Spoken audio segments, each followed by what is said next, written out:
Então, hoje o tema proposto para a nossa conversa é exatamente esse: a reencarnação como um processo educativo.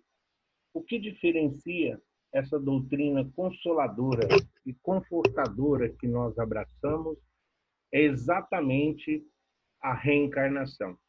Se os fatos da vida do Cristo, os milagres, as curas, a sua infância, a sua criação, se tudo isso é muito comum em todas as outras religiões, reencarnação e mediunidade são palavras ou temas que nós só ouvimos dentro da doutrina. E a reencarnação é a única maneira que se explica nós vivermos em um mundo com tantas diferenças e com tantas desigualdades, e mesmo assim continuar acreditando que Deus é nosso Pai, que Ele é a perfeição absoluta. Reencarnação. Reencarnamos para aprender, para se educar, para crescer, a partir de novos elementos e de uma nova oportunidade, no novo ambiente, onde se possa construir ou reconstruir a sua própria elevação espiritual. Quando nós falamos de casa, casa é material, é paredes, teto, telhado. Quando nós falamos de lar, é uma reunião de espíritos pela misericórdia divina, no amor incondicional de Jesus, para continuarmos o nosso aprendizado. Então, nós reencarnamos para fazer as devidas reparações da nossa imprudência e da nossa imperfeição e, ao mesmo tempo, nos reconciliarmos com a lei divina. E, como todo aprendizado, isso nos eleva, isso nos oferece novas condições, com novos recursos e com novos mecanismos na nossa caminhada. O aprendizado se dá através de experiências vivenciadas no plano físico e no plano espiritual. Por isso nós reencarnamos e vamos continuar a reencarnar na Terra e em outros mundos. Aqui, como nós vamos ver no final da projeção, aqui nós colocamos em prática os ensinamentos recebidos. Na espiritualidade ou na erraticidade, nós recebemos a teoria, a parte teórica, e aqui nós fazemos a prova. Nós aqui estamos colocando em prática os ensinamentos. Só que, diferentemente do que muitos espíritas mesmo afirmam, nós evoluímos no mundo espiritual, sim. Aos próprios livros do André Luiz é uma amostra disso. Se nós pegarmos o primeiro livro dele, O Nosso Lar, onde ele é um aluno, onde ele é um aprendiz, recém-recolhido no umbral por Clarencio e a sua equipe, e nós olharmos o livro O Missionários da Luz e vermos como ele mudou a sua concepção, o seu conhecimento, a capacidade de informação que ele nos traz. Então, o André Luiz é uma síntese de evolução no mundo espiritual. Ele continua um aprendiz, mas já não é mais aquela criatura do ensino fundamental. Do nosso lar para o livro Missionários da Luz, ele dá um salto enorme de aprendizado e de conhecimento. E a reencarnação é isso. Então, todos nós reencarnamos, voltamos ao mundo espiritual, adquirimos conhecimento e aqui voltamos. Este é o nosso caminhar. Este é o nosso destino, não. Esta é o nosso objetivo, é essa a nossa meta. Tanto que, para sintetizar a doutrina, no túmulo de Kardec, lá em Paris, está escrito exatamente isso: nascer, crescer, morrer e renascer eternamente. É o que significa a doutrina para todos nós. Reencarnação é a superação da condição humana através das reencarnações na Terra e em outros mundos habitados. para atingir a espiritualidade através do conhecimento das leis de Deus. Então, à medida que nós vamos superando as nossas dificuldades, as nossas deficiências, como nós estávamos conversando aqui em off, no início do nosso encontro, nós procuramos, através da ciência, da tecnologia, da vida na matéria, todos nós temos que procurar uma forma melhor de viver. Nós temos que procurar o alívio das dores, dos sofrimentos, nós temos que procurar evoluir, crescer, desenvolver, porque assim nós estamos contribuindo para a evolução do planeta também. Nós estamos deixando um planeta melhor para aqueles espíritos que estão chegando e que aqui possam encontrar um planeta melhor para que eles possam realizar os desígnios divinos. Promover a evolução através da transformação moral e espiritual. Nós aprendemos que existem 3 elementos na natureza: Deus, Espírito e matéria. Deus, o Criador de todas as coisas. Espíritos somos nós, como o próprio Cristo disse, que um dia seremos deuses. Sim, é a nossa destinação chegarmos à esfera crística. Mas isso nós vamos desenvolvendo a nossa moral e o nosso conhecimento espiritual. A nossa essência, ela é espiritual. Nós somos espíritos vivendo experiência terrena. E a cada encarnação é uma experiência diferente, com novos espíritos, com novas provas, com novas reparações, mas sempre tendo a nossa retaguarda, a nossa família espiritual, que vibra, que ora e que sim, que intercede, que está sempre procurando nos auxiliar para que nós possamos sair vitoriosos nesta batalha que travamos continuamente. As reencarnações são os degraus pelos quais o ser se eleva e progride.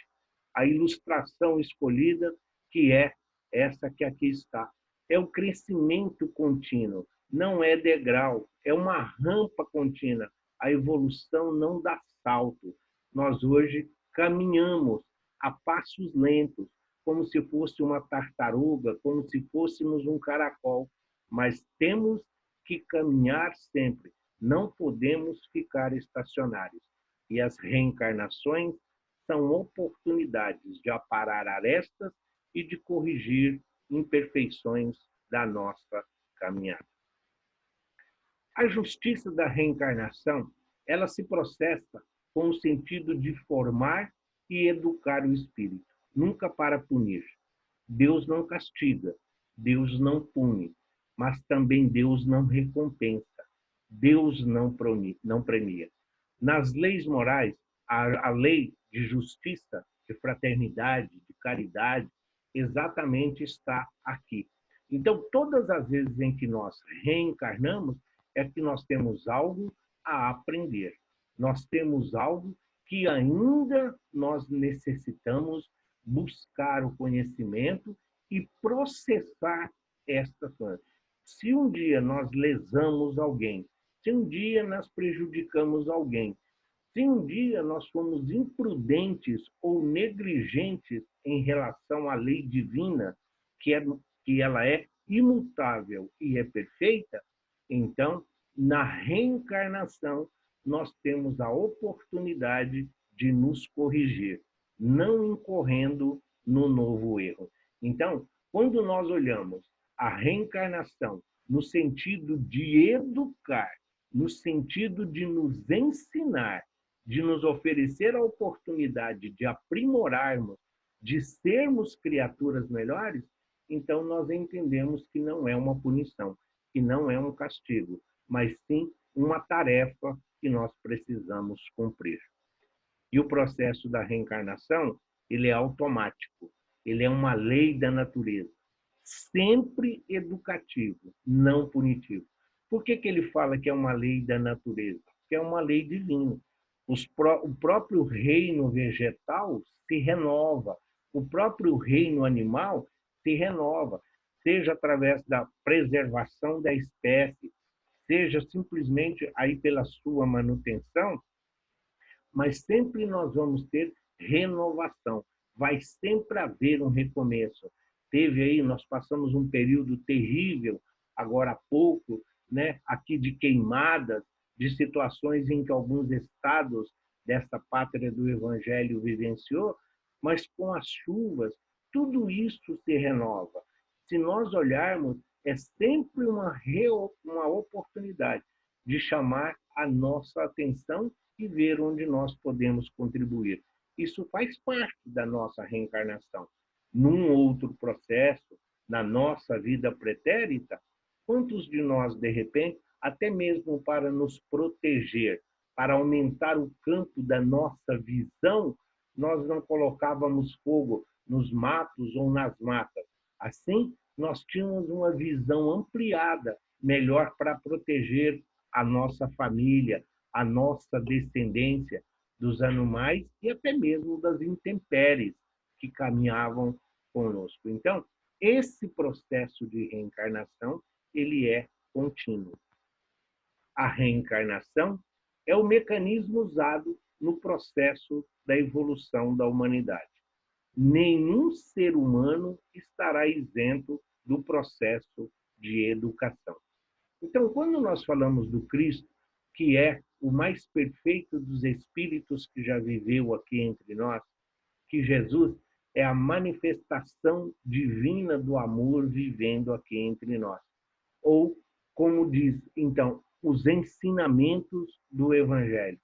Jesus, ele reencarnou exatamente para mostrar a nós que, mesmo os espíritos evoluídos como ele, da esfera crística, a título ou para educar, para ensinar, para auxiliar, para colaborar neste processo de evolução daqueles ainda retardatários, esses espíritos reencarnam em mundos inferiores, porque é uma maneira encontrada de mostrar na prática a diferença que tem, a distância que ainda temos que caminhar.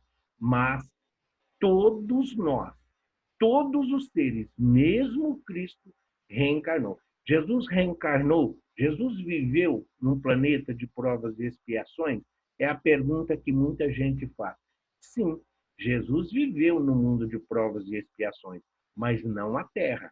A Terra foi criada por ele. Quando o Espírito Jesus estava naquela fase de precisar experienciar em um mundo de provas e expiações, ele reencarnou em um deles. Mas isso pouco importa para nós, quando foi, como foi. O que importa é que nós aprendemos que todos os espíritos vão vivenciar todas as experiências reencarnatórias necessitadas à sua condição de aprendizado. O mecanismo de aprendizado pode ocorrer na mesma existência. Pode se dar após várias encarnações, ou às vezes a necessidade de se reunirem várias pessoas num processo. Quando ele fala o aprendizado pode se dar, ocorrer na mesma existência, Paulo de Tarso aprendeu dentro da própria existência. Ele saiu de uma condição de perseguidor para o grande divulgador do cristianismo. Pode se dar após várias encarnações. Tem os espíritos chamados recalcitrantes ou retrógrados, aqueles espíritos que vivem nessa monoideia, até por não compreender Deus e as suas leis, eles incorrem sempre no mesmo erro. E às vezes é usado, né? É usado maneiras como a idiotia, como as síndromes, como as deficiências, para o despertamento espiritual dessas criaturas. E uma coisa que precisamos ter sempre em mente: as famílias, a reencarnação Não é um processo de desencarnou, chegando ao mundo espiritual, nós retornamos. Muitas vezes é preciso esperar os outros familiares que caminharam juntamente aqui para que possam reunir, para que possa ser feito a avaliação. Um processo reencarnatório, um planejamento reencarnatório, ele envolve todas as criaturas dentro daquela mesma problemática, dentro daquela mesma situação. Então, os pais, o pai, a mãe, os irmãos, a família e os seus agregados, porque depois vem genros, noras, netos, cunhados, sogras. Então, todas essas pessoas não estão na nossa vida por acaso. É um planejamento reencarnatório. Por isso que, às vezes, a criatura nasce lá na África, vem para o Brasil, conhece uma pessoa que nasceu na Argentina e formam uma família. Nós não estamos na nossa casa, no nosso bairro, reunidos, seja na sociedade, seja no nosso caso, no GEMB e nas casas espíritas que nós frequentamos, esse grupo do domingo por acaso. Tudo tem uma razão, objetivos e metas comuns, mas todos nós procurando aqui voltarmos ao nosso objetivo, elevar-se moralmente para que sejamos boas ferramentas e bons instrumentos a serviço do amor. O processo de aprendizado, ele é educativo, nunca é punitivo. Jesus é o grande educador. Nós já falamos isso aqui algumas vezes, mas é sempre bom lembrar. Quando você ensina, significa que você sabe, que você tem conhecimento, significa que você tem acesso à informação. Para educar, você precisa ser, você precisa fazer. Então, tem muitos que fazem, mas muitos poucos, muitos sabem, mas muitos poucos são os que fazem acontecer. Então, esse processo reencarnatório é sempre no sentido de ofertar-nos uma oportunidade de nos tornarmos melhores do que éramos ou do que fomos ontem.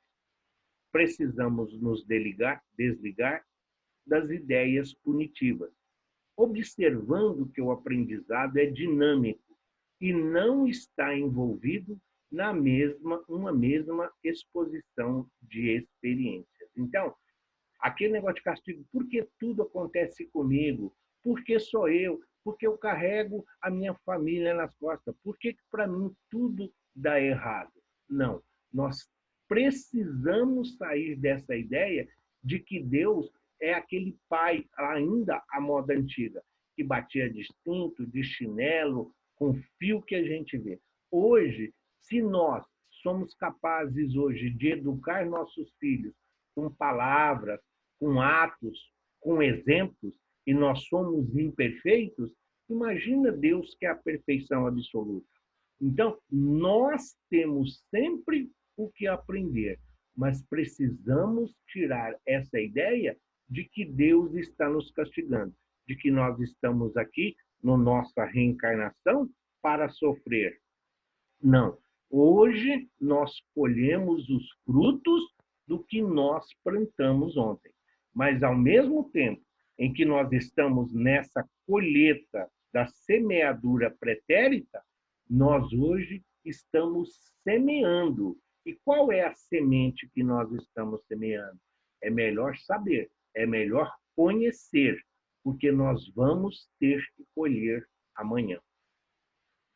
O espírito está sempre começando a partir de onde ele parou. Não, ele pode não se desenvolver muito, porém não regride. Então, os filmes que às vezes são muito bonitinhos, de seres humanos que desencarnam, voltam como animais, animais que falam, isso é claro que é uma utopia, isso é só um sentido de lazer. Agora, nós não retroagimos. Ninguém nasce aqui e se torna pior do que era. Muitos ficam estacionários, porém, não volta. Para trás, não volta. Você pode voltar no mesmo ponto. Nós costumamos dizer muito que essa é a melhor maneira de se mostrar. Como no caso, por exemplo, dos nossos irmãos suicidas, que sempre precisam, né, das nossas orações, das nossas preces. Quando eles desertam da vida por esta forma, muitas vezes cruel, eles pensam estar se livrando, eles pensam estar ali se livrando da dor, daquilo que os acomete. Quando fala que eles agravam, é porque depois de serem socorridos, depois de todo o aprendizado, depois de todo o planejamento reencarnatório, eles começam a fazer as reparações do ato.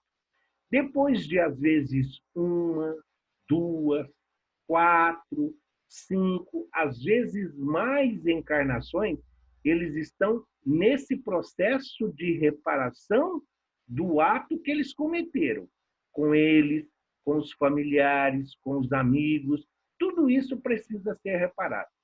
Quando ele quitou essa dívida, quando ele quitou o carnê do suicídio, então ele começa a caminhar de novo.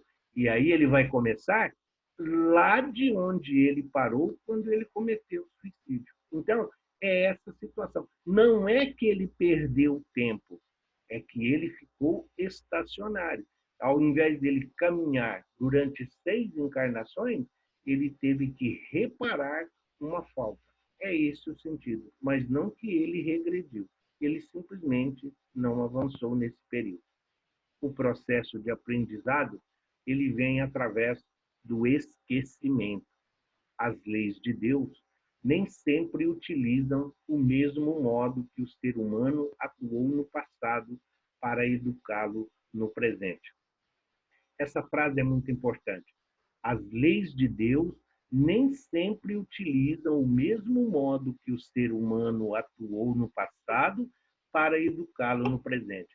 Aqui, joga por terra, então se você assassinou, você vai ser assassinado. Se você cometeu um aborto, você vai ser abortado. Se você traiu, você vai ser traído. Se você foi um homem ruim, você vai ser uma mulher ruim. Não, não é dessa forma. Não é olho por olho, dente por dente. O nosso planejamento reencarnatório, do qual a maioria de nós hoje conseguiu participar, a maioria daquilo que hoje nós vivenciamos, fomos nós que pedimos. Olha, eu gostaria de assim, assim, assim. Deus, ele não permitiria. Jesus não admitiria que nós escolhêssemos provas que nós não fôssemos capazes de suportar. Nós não adiantávamos pedir, olha, eu quero nascer órfão, eu quero nascer com o mutilado de um dos membros, eu quero ser mendigo, e isso porque na outra... Não, não é assim. Então, você vai nessa situação. Se você conseguir passar nisso, na outra você melhora, você vai... Então, é aos poucos. É por isso que se diz que Deus não dá uma carga maior do que o que pode suportar os nossos ombros, ou o que o ditado popular reverenciou. O cobertor, ele não vai cobrir sua metade. Então, nós precisamos dele para ali cobrir as nossas necessidades. Mas não é dessa forma de toma lá da cá. É a melhor maneira. O processo reencarnatório é sempre como melhor nos ajudar, sempre nos auxiliando no sentido de tornar a nossa caminhada mais leve. E o esquecimento dos nossos erros, o esquecimento das nossas faltas facilita e muito o nosso caminhar, porque assim nós não precisamos viver no remorso e nem na culpa, e podemos ter a capacidade maior para desenvolver o amor. Recebemos um equipamento novo, corpo, cérebro, claro, faz parte do corpo, uma nova personalidade e experiências no novo meio que se vai renascer. Então, vamos assim dizer, o que ele está dizendo? Nós recebemos um corpo novo, um instrumento novo, um vaso novo, uma ferramenta nova. Só Aquela criatura, por exemplo, vou dar um exemplo, mas, por favor, atenham-se somente ao exemplo, não levem para a letra. A criatura que fumou 4, 5 encarnações e que em algumas delas desencarnou pelo fumo, por exemplo, pelo tabaco. Então, quando ele está lá participando do seu planejamento reencarnatório, ele não vai pedir para nascer onde ninguém fuma. Ele vai pedir para nascer exatamente numa família que tem fumantes, para que ele possa superar essa dificuldade, para que ele possa ver se ele realmente aprendeu. Então, é isso que nós temos, essas experiências. Então, quando você convive com as pessoas que fumam, com aquelas pessoas que ainda bebem, com aquelas pessoas que têm outros hábitos, muitas vezes perniciosos, e nós não compactuamos com eles, não está significando que nós somos melhores, significa que nós vencemos essa dificuldade. Essa prova foi vencida. Por quê? Se nós vamos aqui, então quero ver se eu fugir. Aí nós nascemos como um indígena, lá junto das tribos. Eles não sabem o que é tabaco, ainda não conhecem o fumo e tudo. Então, como que nós vamos saber se lá nós não temos acesso a essa situação? Então, nós vamos viver no meio em que nós temos que mostrar a nós mesmos todos os dias que já superamos essas dificuldades. O processo é sempre educativo. O mecanismo de aprendizado, ele pode ocorrer na mesma existência, como se pode dar em várias encarnações. É o que está no livro. A necessidade de se reunir essas pessoas exatamente porque temos família no mundo espiritual. A literatura espírita, ela está sempre nos mostrando uma mãe que já, como o André Luiz, a mãe dele que já estava numa colônia, onde ela reencarna na Terra novamente para receber o antigo marido, o pai do André Luiz, que está em uma situação difícil, vai receber como filhas as amantes que continuavam perturbando ele no mundo espiritual. Então, esse processo, ela participa ativamente. O pai do André Luiz e as duas companhias espirituais dele, eles vêm de uma forma compulsória, mas ela está se colocando. Então, o processo é educativo no sentido de que precisa reunir vários espíritos e, às vezes, demora-se séculos para se ter essa oportunidade de criar, dentro da mesma família, esses vínculos que todos necessitam. A nossa potencial e as nossas habilidades.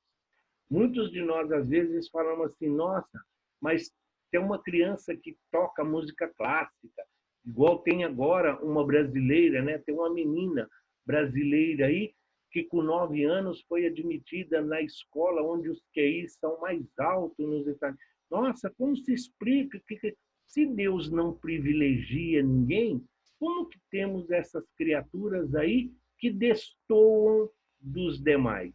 São essas conquistas? Sim, o que nós chamamos de dons seria, de fato, uma habilidade conquistada em experiências passadas, que levaremos como possibilidades de futuro. Não está dizendo que ela não esqueceu. Então, aquela criança que com 5, 6 anos, 9 anos, toca piano, compõe partituras belíssimas, isso é patrimônio do espírito. Isso é uma conquista do espírito. Então, as condições em que ele vive não impede dele colocar em prática essas habilidades, esse conhecimento que ele já levou. Muitas vezes, essas crianças vêm nessas situações exatamente para auxiliar aquelas criaturas que hoje estão fazendo parte da sua vida terrena. Ao mesmo tempo, despertar no meio onde elas vivem essa curiosidade pelo mundo espiritual. As diferenças que nós falamos, as deformidades, porque uns com tanto porque outros têm nada, e não estamos falando materialmente. Por que que tem pessoas que ainda estão aí nessa fase com tantos dons, com tantas conquistas, enquanto tem outros que caminham na ignorância total, nas trevas total da ignorância? Tudo isso só pode ser explicado à luz da reencarnação. Sem a reencarnação, não conseguimos explicar essas diferenças e as nuances do mundo em que hoje nós nos encontramos. O processo da evolução envolve desenvolvermos habilidades para nos capacitarmos a viver uma vida melhor aqui na matéria e na vida espiritual. Então, nós temos familiares, no caso. Então, eu tenho um familiar que mora lá no interior do nosso Brasil querido. A criatura está lá acostumado com a vida rural. Então, ele está lá, busca, ele levanta cedo, busca na natureza a sua alimentação, compreende perfeitamente as fases da lua, o sol, as estações. De repente, a criatura fala, não, eu vou para São Paulo, uma metrópole, porque eu vou ser presidente de uma multinacional. Tá, é isso que ele está falando. Não é o fato somente de querermos, não é, exige habilidade, exige conhecimento. Então, sim, você pode vir, mas não vai chegar aqui e o seu sonho será de imediato. Há uma luta, há uma batalha, há um desenvolvimento, há um aprendizado. Tudo isto foi planejado da forma em que nós necessitamos, da forma em que nós melhor compreendemos. Mas não é um passe de mágica, não é uma varinha que vai nos teletransportar para essa condição. Então, como o próprio Cristo disse, Jesus não pegou lá, Jesus não convocou 10 pescadores, um comerciante e um funcionário público, e os transformou pela educação moral ali, ele não transformou eles todos eles em apóstolos. Ah, mas Judas foi o apóstolo, ele também aprendeu. Não podemos dizer que não. Se ele não aproveitou o conhecimento, é outra coisa. Mas todos eles foram o próprio Cristo? Não, mas cada um procurou contribuir dentro daquilo que a sua capacidade lhe permitiu. E ao mesmo tempo em que eles evoluíam espiritualmente e moralmente, eles faziam avançar a comunidade e as pessoas à sua volta, seus próprios familiares, o próprio meio em que todos viviam. Livre-arbítrio faz parte da encarnação.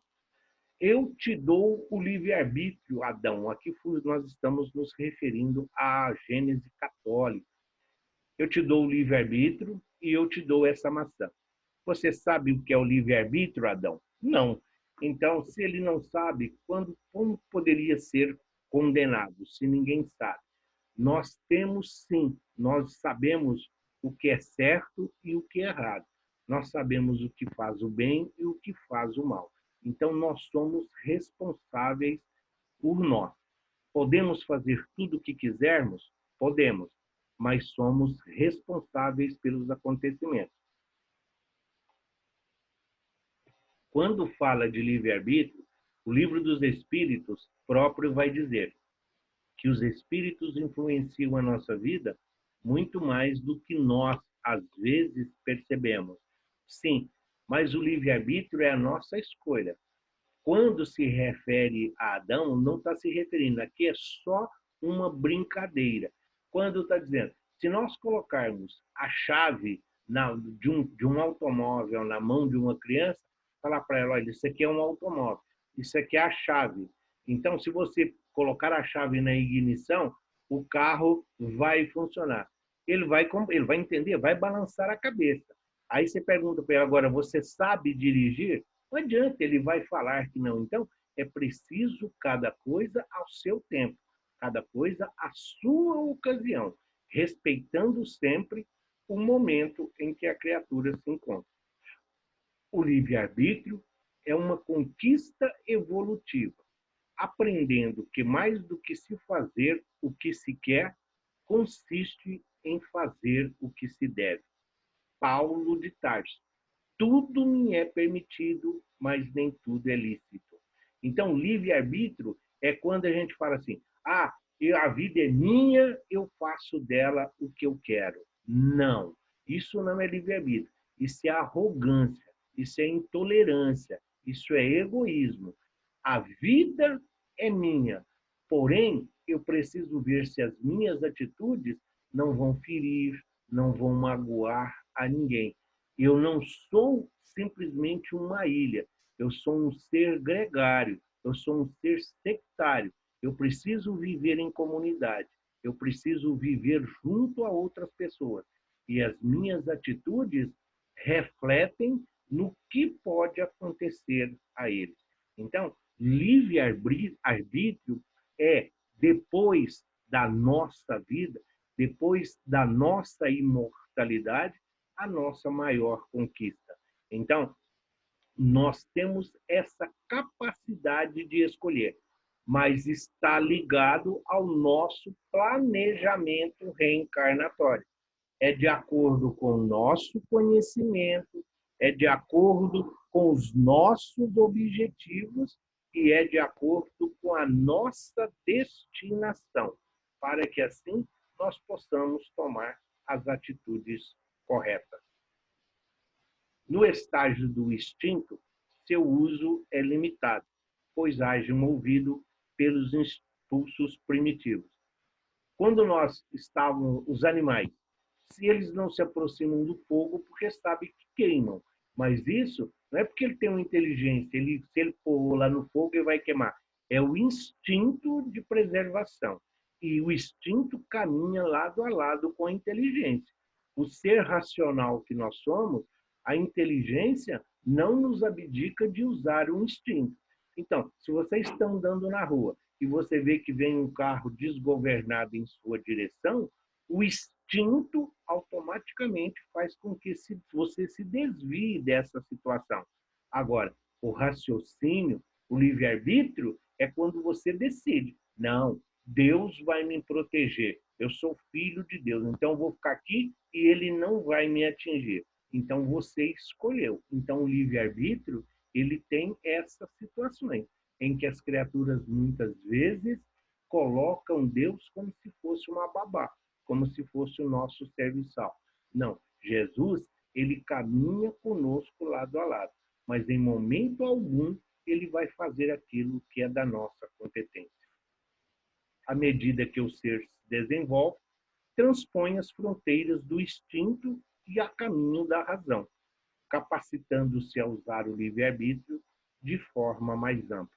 Quanto mais conhecimento, quanto mais desenvolvimento da moral, quanto mais nós compreendemos o significado de sermos filhos de Deus e a nossa responsabilidade para com a oportunidade bendita da vida, nós vamos ver que as nossas atitudes atingem, muitas vezes, muito mais quem caminha ao nosso lado do que a nós mesmos. Então, nós temos responsabilidades pessoais, familiares e coletivas. Tudo isso dentro daquilo que conhecemos como livre-arbítrio. A possibilidade de fazermos as nossas escolhas. As portas estão sempre abertas.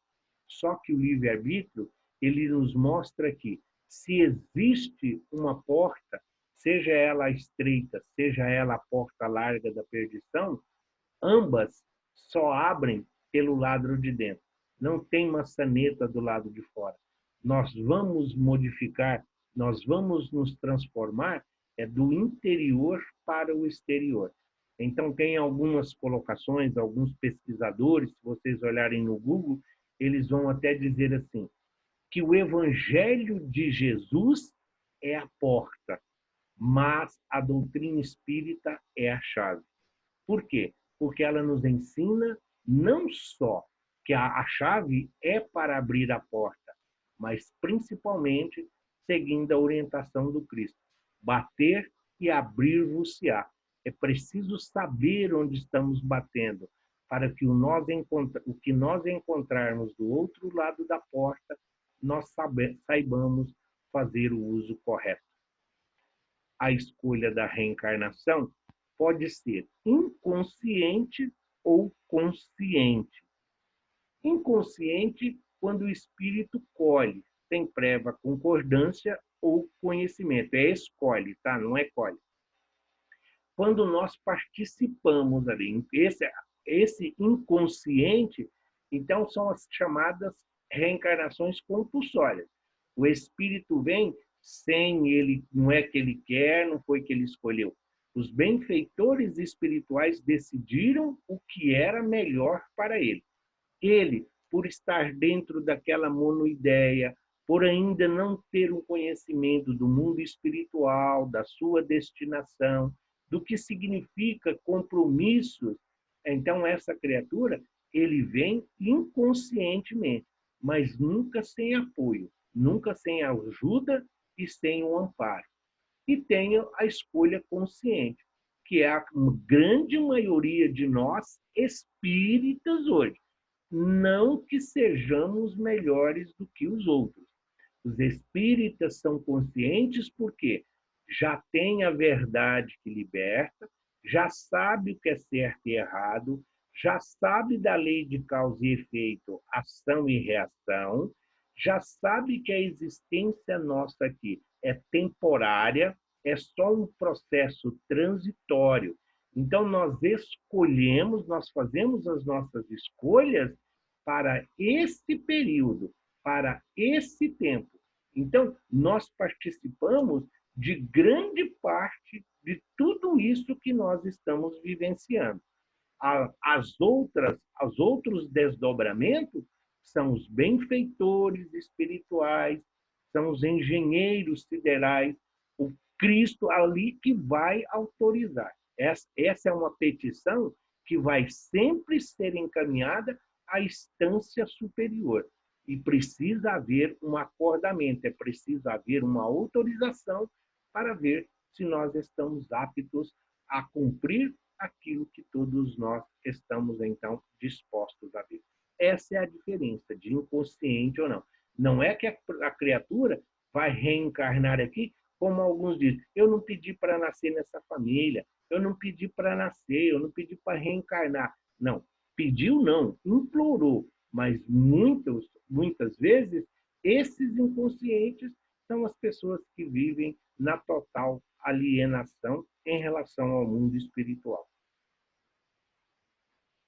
Lei de causa e efeito que nós conhecemos, tudo aquilo que se realizamos na vida, em palavras, pensamentos e atitudes, gera uma energia correspondente. Se você joga uma bolinha de borracha na parede, ela vai voltar nisso. Isso é uma lei de reação, isso é química, física, isso é instrução, isso é conhecimento, é isso que ele está falando. Na vida, é assim, você faz o bem, você recebe o bem. Você distribui o amor, mais amor você vai ter. Você pratica caridade, todos serão caridosos para conosco. Então, por isso a importância de ser indulgente com as faltas alheias. Mas nós precisamos ser mais duros para conosco mesmo. Mas sempre essa ideia. Você distribui um sorriso, você receberá sempre sorrisos. Você oferece um abraço de carinho, de energia, carregado ele de eflúvios espirituais, os benfeitores vão repor toda a sua energia, uma energia melhor ainda do que aquela que nós passamos adiante. Allan Kardec adota a lei de causa e efeito em detrimento da palavra karma, porque a palavra karma ela é usada de forma errada no meio espiritualista. Quando a pessoa sofre, quando a pessoa está com um processo de dor, decepção, frustração, às vezes derrotismo, sempre fala, esse é o seu karma. Mas quando a pessoa está feliz, está realizada, tudo vai bem profissionalmente, emocionalmente, espiritualmente, ninguém diz, esse é o seu karma. Diz assim, esse é um privilegiado. Não, o karma é uma palavra que ela funciona tanto para o bem como para o mal. Por isso que Kardec modificou, transformou em causa e efeito, em detrimento de usar essa palavra, pelos os vícios nocivos que elas já traziam antes da codificação. A liberdade de decidir e agir existe antes da ação ser executada. O pensamento idealiza, o pensamento cria. Então, antes de nós realizarmos qualquer coisa, o pensamento já está trabalhando nesta situação. Posta em movimento, o agente perde-se aos efeitos da causa que gerou, entrando em cena a lei de causa e efeito. Quando nós escolhemos tudo o que nós vamos vivenciar, inclusive o nosso tempo de estada aqui, muitas coisas nós participamos do gênero. Ninguém escolhe o dia e a hora que vai morrer. Ninguém fala, mas a criatura escolheu desencarnar num acidente, desencarnar afogado, não. Nós escolhemos o gênero de morte. No caso do afogamento, asfixia. Então, existem várias formas. O gênero de morte. Num acidente. Existem várias maneiras de acidentes, de formas que vão ser. Então, é isso que ele está dizendo. A liberdade de decidir e agir antes da ação ser executada. Por isso, nós devemos pensar muito antes de qualquer atitude. Analisar os desdobramentos e as consequências. Se isso é benéfico, se isso é maléfico, o que isso vai produzir na nossa vida. As escolhas devem respeitar a zona fronteiriça do próximo. Seu uso inadequado desencadeia reações desarmônicas, sofrimentos, arrependimentos, gerando repercussões negativas que fixam no psiquismo do infrator.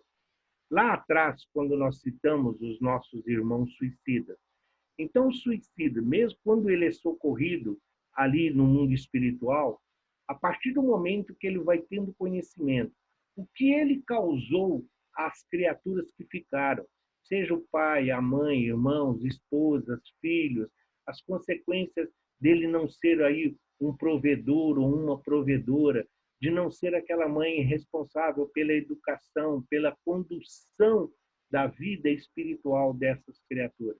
Então, é isso que ele está falando de causa e efeito. Muitas vezes, o ato que nós cometemos, o ato em si, ele não é, às vezes, o fundamental.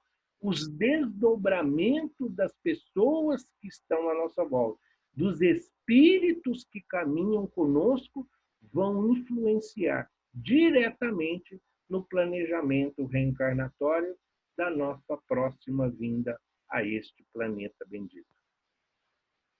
Os métodos de aprendizagem que nós somos desafiados em termos, tá?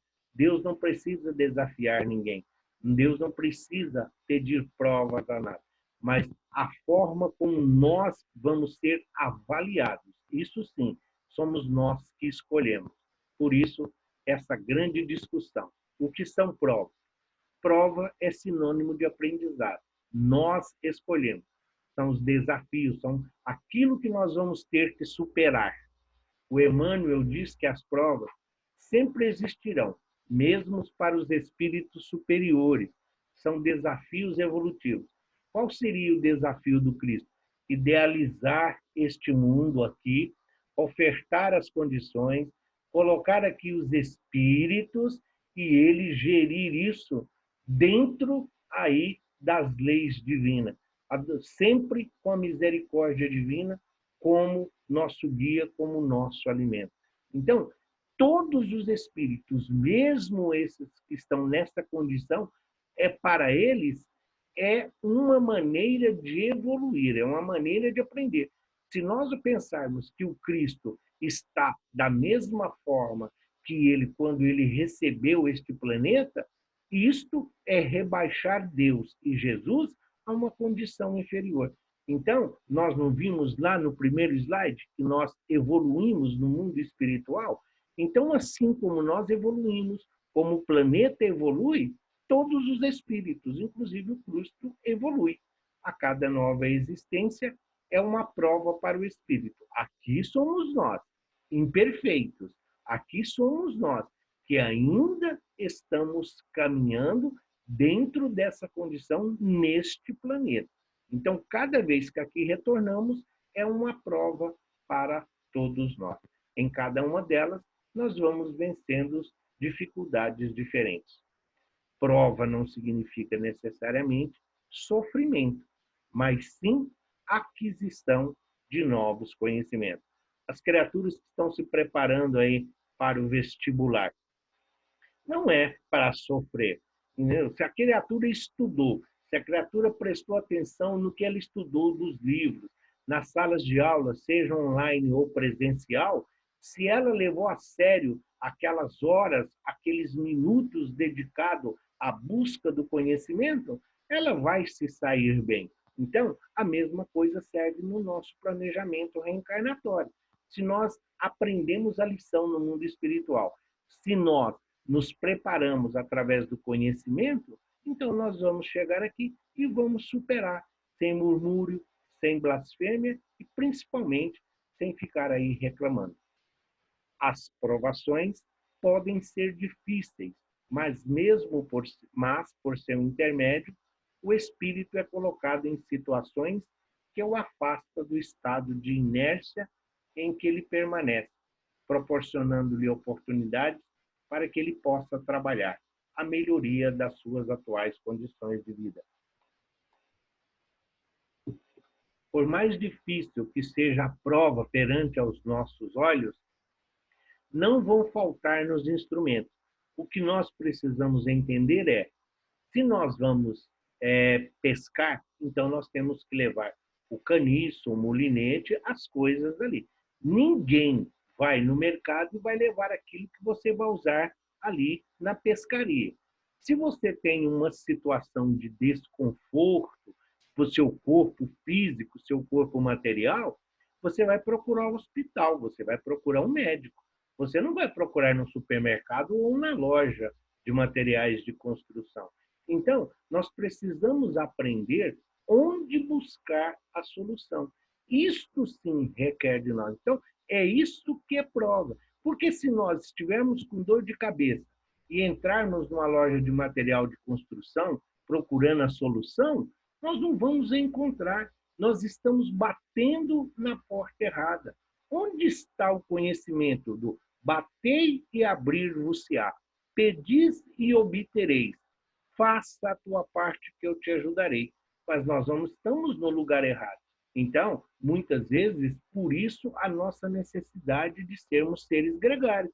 Às vezes, conversando com a pessoa que está ali, deixando de ser egoísta, ele vai dizer, olha, aqui é uma loja de material de construção, mas se você for até o hospital que está aqui do lado, aí você pode aí ter solucionado o seu problema.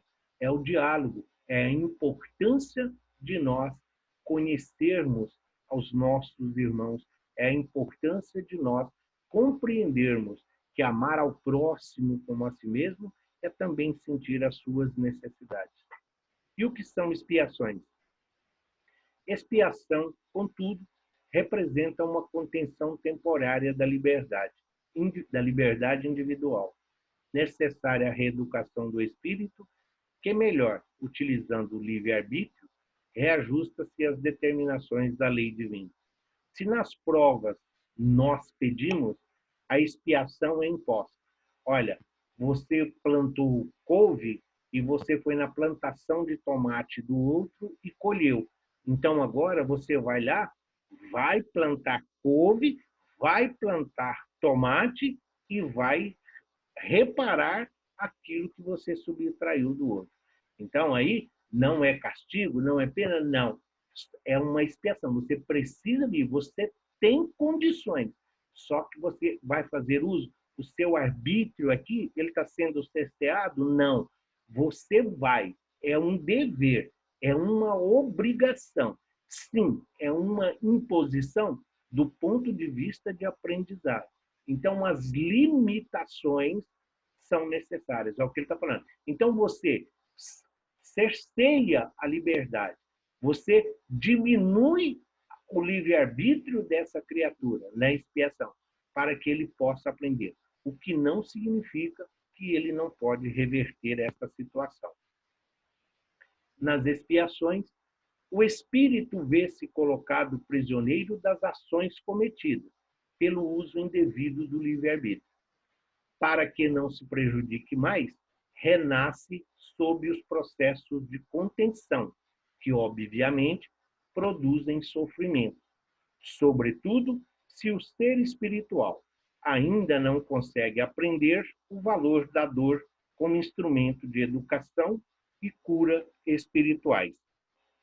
A criatura recebeu aqui dos bens materiais. Era para ele fazer uso, era para ele ter uma empresa onde ele pudesse ofertar emprego, ajudando famílias, na sustento, na educação, na saúde, na dignidade que eles tiveram. Mas não, ele usou os bens materiais, os bens do quais ele era usufrutuário, somente em seu benefício, nos seus prazeres, nas suas satisfações, nas suas mordomias. Então, teve uma oportunidade, teve duas. Na terceira, ele, como expiação, ele vai vir e vai ser empregado, ou vai vir numa condição em que ele vai ter que trabalhar para chegar ao final do mês e ter como se alimentar. Vai ter que se esforçar, às vezes, em 2, 3 serviços para sustentar a sua família, exatamente porque não deu valor. Então, passando por essa expiação, ele vai aprender, através dessa educação rígida, como valorizar aquilo que o Pai colocou em suas mãos. O arrependimento é o elemento chave para liberar o espírito das provações dolorosas e das expiações, porque não basta somente o arrependimento, é necessário se colocar à disposição para fazer as reparações necessárias. Arrependimento, expiação e reparação são as 3 condições necessárias para apagar os traços de uma falta e as suas consequências. Só a reparação pode anular o efeito, destruindo-lhe a causa. Então, é exatamente o que nós dissemos. É preciso, todos nós que estamos neste planeta, nós estamos reparando faltas e reconciliando com a lei divina. A forma como nós estamos vivendo essa situação é que vai definir grande parte da nossa futura reencarnação. A reparação, ela consiste em fazer o bem a quem se havia feito o mal. Quem não repara os seus, achar-se-á numa existência posterior em contato com as mesmas pessoas a quem prejudicou e em condições voluntariamente escolhidas, de modo a demonstrar-lhes o seu devotamento e fazer-lhes tanto bem quanto mal lhes tenha feito. Então, se de repente, nessa encarnação, a minha esposa é aquela criatura difícil, que vive cobrando, que vive exigindo, e às vezes passo às vezes até falar para as outras pessoas, a vida dentro da minha casa é difícil. Quando eu me coloco, se na outra encarnação eu abusei desse amor, eu abusei da confiança, eu simplesmente lesei todos os seus sentimentos, o sentimento de amor, de dedicação, de afeto que ela tinha por mim, eu simplesmente joguei no lixo pelo uso do meu livre-arbítrio, pensando egoisticamente, com todo o meu orgulho, somente em satisfazer as vás paixões. Chegando no mundo espiritual, encontramos e escolhemos voltar juntos num planejamento reencarnatório, a fim de que eu possa reparar esses erros. Só que chegando aqui, não é que ela tem lembrança, mas ela tem esses resquícios de que um dia aconteceu. Então, não é que ela é difícil, é que busca na memória, nós aprendemos isso, que busca na memória, inconscientemente, ela vai ter esses flashes do que um dia já aconteceu, o que torna a desconfiança justificável aos olhos de quem estuda e compreende a doutrina espírita. Isso está no livro O Céu e o Inferno. Não seria preciso crer que todo o sofrimento suportado nesse mundo seja necessariamente um indício de uma falta determinada. São frequentemente simples provas escolhidas pelo Espírito para acabar a sua depuração e apressar o seu adiantamento. Então, sim, tudo o que acontece na nossa vida está dentro do nosso planejamento reencarnatório. Os nossos benfeitores, a nossa família espiritual, nós temos espíritos afins, espíritos simpatizantes, protetores, tem aqueles que comungam dos mesmos ideais, dos mesmos objetivos. Todos nós trabalhamos para o bem comum. Quando nós aprendemos, todos aprendem. Quando nós servimos, todos desenvolvemos a humildade. Quando nós praticamos a caridade, todos nós estamos compreendendo o que significa renúncia. Então, não é simplesmente olhar, que tem que sofrer para ganhar o céu ou para o nosso lar. Não, nós vivemos em um mundo de provas e expiações exatamente por ainda sermos criaturas imperfeitas, por ainda buscarmos a plenitude da vida e da nossa existência. Mas se nós olharmos o mundo em que hoje nós conhecemos, lembrando lá dos tempos das barbáries, lembrando lá dos tempos primitivos e vendo hoje a situação que apresenta para que nós possamos desenvolver com plenitude a nossa existência, nós vamos compreendendo que essa centelha divina, que esse pedacinho de Deus que existe em cada um de nós e que nos identifica como filhos de Deus, é a razão da nossa existência. Então, se nós planejamos aqui estar, se nós planejamos, se nós ajudamos, se nós colaboramos, se nós pedimos para que pudéssemos reencarnar com essas dores, com essas dificuldades, com essas situações, é porque todos nós, junto à misericórdia divina e ao amor do Cristo, sabemos que temos condições de superar todas essas dificuldades. Que assim seja,